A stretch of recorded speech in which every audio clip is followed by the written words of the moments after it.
Hello students, welcome to CC Defense Academy, Ringas. This is Pradeep Saini, your physics tutor. हम लोग जो topic लेके चल रहे हैं उसमें बिना टाइम खराब किए हम लोग स्टार्ट करते हैं आज एप्लीकेशन ऑफ डायमेंशंस। कि हमने जो डायमेंशंस पढ़ी हैं उन डायमेंशंस को हम लोग कैसे यूज लेते हैं। तो उसके लिए सबसे पहले आपको एक लॉ पढ़ना है, वो है लॉ ऑफ होमोजेनिटी, विमीय सममांगता का सिद्धांत। ठीक है, लॉ ऑफ होमोजेनिटी, विमीय सममांगता का सिद्धांत। यहां से क्वेश्चन भी पूछा जाता है, इसलिए आपको इसको ढंग से समझना है। इसमें बहुत ज्यादा परेशानी होने देती है, बड़ा सिंपल भाषा में समझो। पहले इसको समझ लो। देखो मैं आपसे कहूं कि कोई फोर्स है कितना 5 न्यूटन मान लीजिए, और मैंने कहा वेलोसिटी है 2 मीटर पर सेकंड। ठीक है, मैंने आपसे ऐसे बोला, मैंने कहा इस फोर्स में से इस वेलोसिटी को माइनस करो। तो आप कहोगे सर फोर्स में से वेलोसिटी कैसे माइनस होगी, ये तो जनरल सी बात है ना। फोर्स में वेलोसिटी कैसे माइनस हो सकती है? फोर्स में तो फोर्स ही माइनस हो सकता है या फोर्स ही ऐड हो सकता है। फोर्स ही ऐड हो सकता है, फोर्स ही सबट्रैक्ट हो सकता है। ऐसे वेलोसिटी में वेलोसिटी ही ऐड हो सकती है और वेलोसिटी ही सबट्रैक्ट हो सकती है। अच्छा भाई, इसका मतलब ये हुआ, तो एक चीज तो हमारी यहां से क्लियर हुई। दूसरी बात देखिए क्या हुआ, मैंने लिखा k = हाफ mv²। फॉर्मूले से समझो हर चीज को बिल्कुल बिना रटे। k = हाफ mv² तुमने लिखा। तुम्हारी मैथ क्या कहती है? इक्वल का साइन क्या कहता है? इधर जो है वो इसके इक्वल है, इधर जो है वो किसके इक्वल है? इसके इक्वल है। मतलब ये हुआ कि ये काइनेटिक एनर्जी है, ये भी क्या है? काइनेटिक एनर्जी है।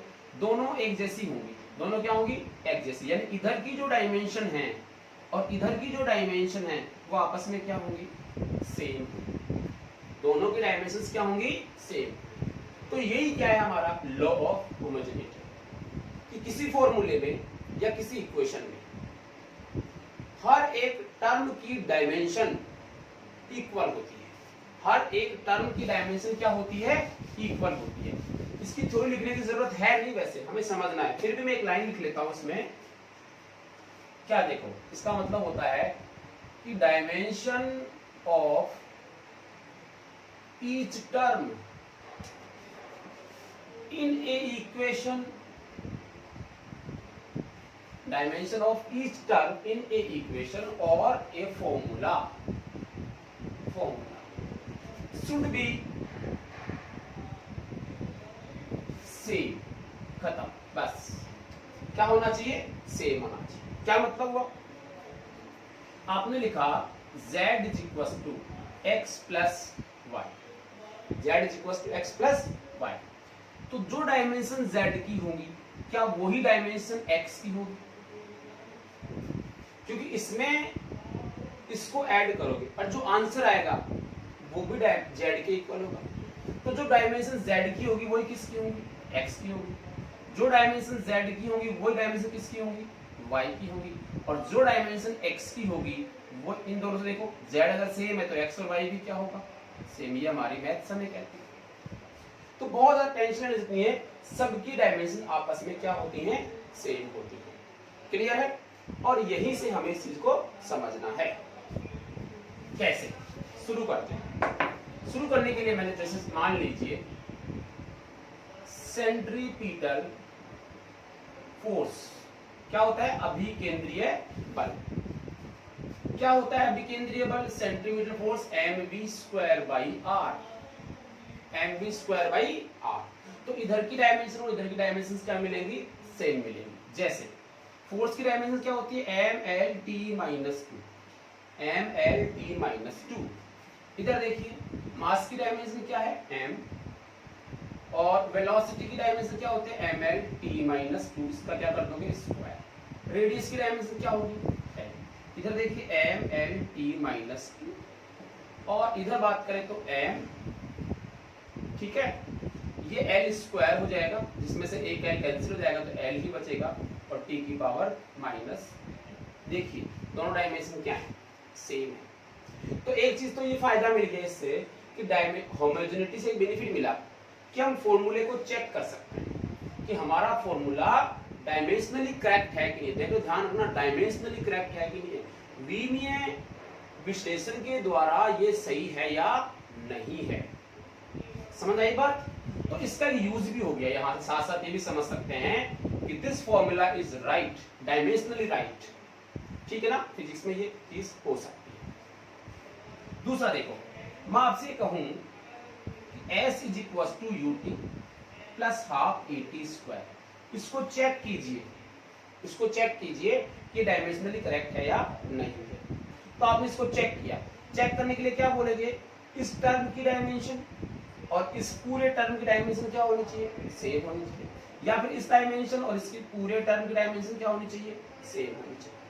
तो हमने लिखा dimension of S is equal to dimension of UT, या फिर हम लिखा dimension of half AT square. इस सब की डायमेंशन निकाल के देखिए, देखो आप, जैसे सबकी निकाल के दिखाता हूं आपको। यहाँ S क्या होता है, डिस्प्लेसमेंट, डिस्प्लेसमेंट की क्या होगी L। U क्या होती है, वेलोसिटी, वेलोसिटी क्या होती है LT माइनस 1। T क्या होता है, टाइम, तो आपने यहाँ लिखा टाइम। इस टाइम से ये टाइम कैंसिल होगा, बचा क्या टाइम।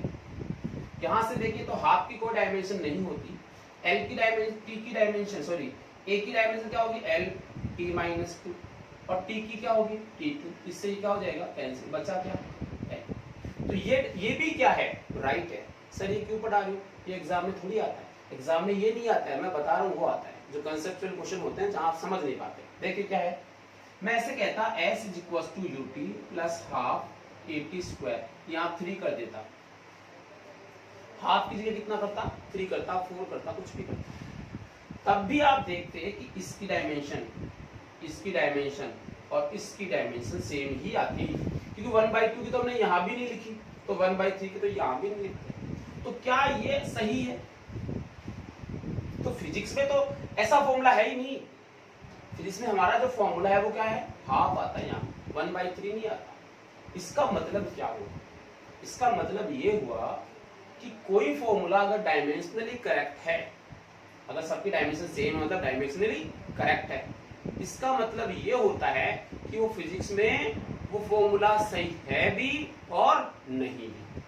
फिजिक्स में वो फॉर्मूला हो भी सकता है और नहीं भी हो सकता। लेकिन इसका उल्टा प्रोसेस देखिए, अगर डायमेंशन सेम नहीं हो, फिर से सुन लीजिए, अगर डायमेंशन सेम नहीं हो, इसकी डायमेंशन कुछ और आए, इसकी कुछ और आए, इसकी कुछ और आए, तो अगर डायमेंशन सबकी सेम नहीं हो तो ये फाइनल है कि वो फॉर्मूला करेक्ट नहीं है। इसको आप अपनी लैंग्वेज में लिख लो, इन दोनों बातों को। पहली बात आप क्या लिखोगे, अगर डायमेंशन सेम है, डायमेंशन क्या हो, सेम हो, डायमेंशनल जो है वो क्या है, सेम आए, तो इसका मतलब वो करेक्ट और इनकरेक्ट, इसमें physics point of view, physics point of view से वो करेक्ट हो भी सकता है और नहीं भी हो सकता। बट दूसरी बात, अगर डायमेंशन, यही से बनता है छोटा क्वेश्चन, अगर डायमेंशन सेम नहीं है, नोट सेम, डायमेंशन अलग अलग है, तो 100% वो इनकरेक्ट है। फिजिक्स पॉइंट ऑफ व्यू से 100% वो क्या होगा, इनकरेक्ट होगा। ये दोनों लाइनें आप अच्छी तरह से समझ लें, 100% वो इनकरेक्ट होने वाला है। क्लियर है? ठीक है, इसको आप लिख लें, पॉज करके लिख लें, उतार लें, इसका ध्यान रखेंगे। चलिए आगे बढ़ते हैं।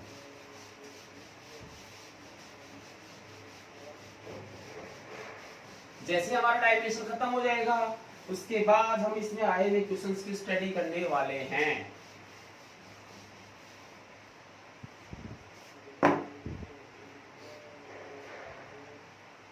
जैसे एक क्वेश्चन लेते हैं, example, x is equal to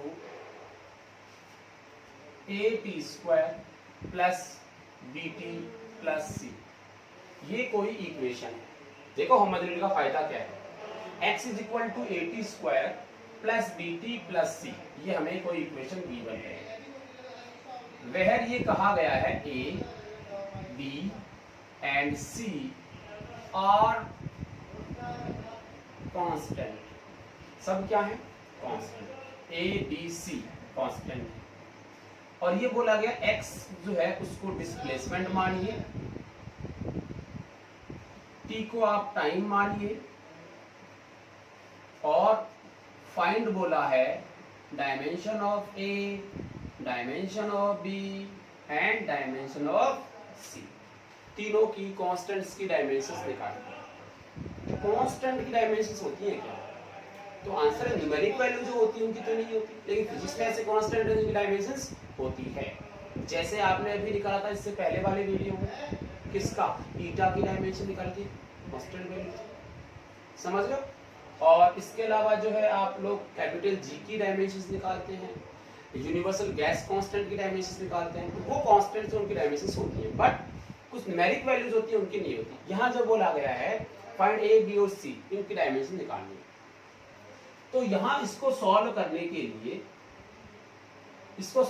के लिए आप लॉ ऑफ होमोजेनिटी काम में लेने वाले हो, ठीक है। लॉ ऑफ होमोजेनिटी, अब मैं बहुत बड़ा नहीं लिखूंगा, शॉर्ट में लिखूंगा हर चीज को। देखो लॉ ऑफ होमोजेनिटी क्या कहता है, इसकी डायमेंशन इसके पर होनी चाहिए, या इस पूरे टर्म की डायमेंशन इसके पर होनी चाहिए, या इसकी डायमेंशन इसके पर होनी चाहिए। यहाँ साफ साफ दिख रहा है सी की डायमेंशन किसके इक्वल होनी चाहिए, एक्स की डायमेंशन के, साफ दिख रहा है। सी की जो डायमेंशन है वो तो साफ ही दिख रही है, कितनी आएगी एल, क्योंकि वो एक्स की डायमेंशन के इक्वल है। क्लियर, एक्स क्या है डिस्प्लेसमेंट, उसको क्या बोला जाएगा लेंथ। अब एक की वैल्यू निकालनी तो ए वाले को उठाओ, ए टी स्क्वायर जो आ रहा है, इसकी जो डायमेंशन है वो किसके इक्वल होनी चाहिए, एक्स के इक्वल होनी चाहिए। तो बताओ ए की डायमेंशन क्या एक्स अपॉन टी स्क्वायर लिखोगे, एक्स अपॉन टी स्क्वायर लिखोगे तो एल लिखोगे, नीचे टी स्क्वायर लिखोगे तो एल टी माइनस 2, ये लो, ये किसकी डायमेंशन आ जाएगी, ए की डायमेंशन। ऐसे बी की डायमेंशन आएगी तो आप क्या करोगे, देखो बी टी उठाया यहां से, इधर से लिखा क्या x होना चाहिए according to principle of homogeneity. This is equals to b is equals to x upon t, यानी l t माइनस 1, खत्म, इसकी डायमेंशन हो जाएगी। क्लियर हो गई बात, ठीक है ना। तो इस टाइप से हम जो काम कर लेते हैं। अब कुछ एक दूसरा टाइप का क्वेश्चन ले लेते हैं हम लोग, कुछ अलग ट्रिग्नोमेट्रिक फंक्शन वाला क्वेश्चन ले लेते हैं। इसको आप लिख लीजिए, फटाफट लिख लीजिए। क्वेश्चन है y is equal to A sine ax minus B T plus ax minus B T plus C. ये हमारा कोई क्वेश्चन दिया गया है और इसमें हमसे पूछा गया है dimension of A B and C, A B and C. y is equal to मान लो, x इज इक्वल टू मान लो, ये किसकी इक्वेशन होती है, तो आपने वेव पढ़ा है, वेव में इक्वेशन होती है। देखिए इसको मैं सॉल्व करूं तो मैं इधर ही सॉल्व कर लेता हूं, इसको मिटा देता हूं।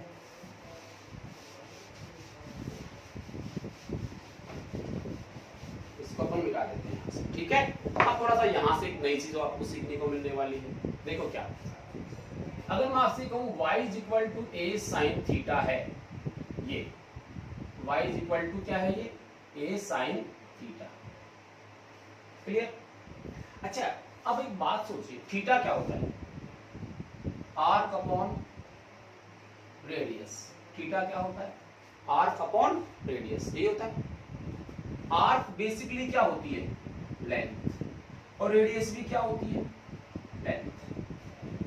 लेंथ को मार दिया, तुम्हारे पास बचा 1 की कोई डायमेंशन नहीं होती है, मतलब थीटा कैसा है, डायमेंशन लेस होता है। थीटा हमेशा कैसा होता है, डायमेंशन लेस। एंगल जो है वो डायमेंशन लेस है बट यूनिट लेस नहीं है, ये भी याद कर ले। क्या नहीं है, यूनिट लेस नहीं है, यूनिट लेस नहीं है, क्योंकि इसकी जो यूनिट होती है वो होती है रेडियन। क्या होती है, रेडियन। तो थीटा डायमेंशन लेस तो है बट यूनिट लेस नहीं। क्लियर है, ओके।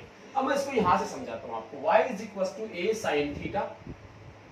जरा आप थीटा को देखिए, थीटा क्या है वहां पे, ax minus B T plus C. और ये कहा गया है कि y जो है वो क्या होता है, डिस्प्लेसमेंट, और t बोला गया है टाइम, और abc बोले गए हैं कांस्टेंट।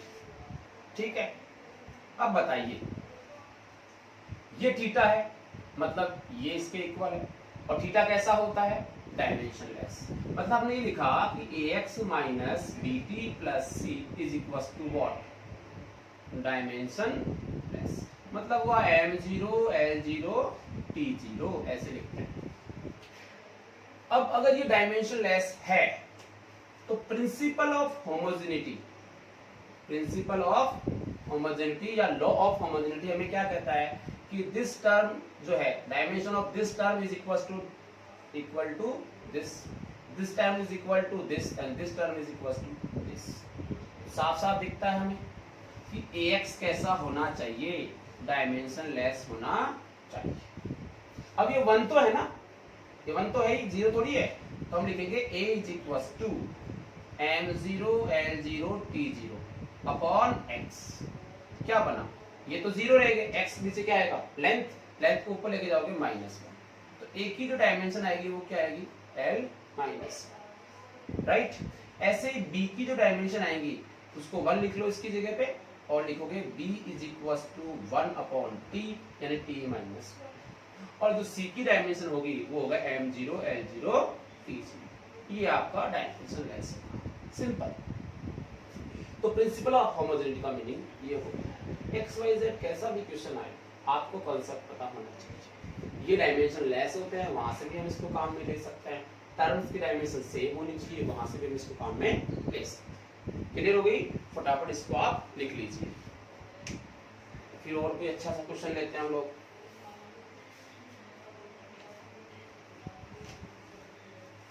दो क्वेश्चन और करते हैं हम लोग।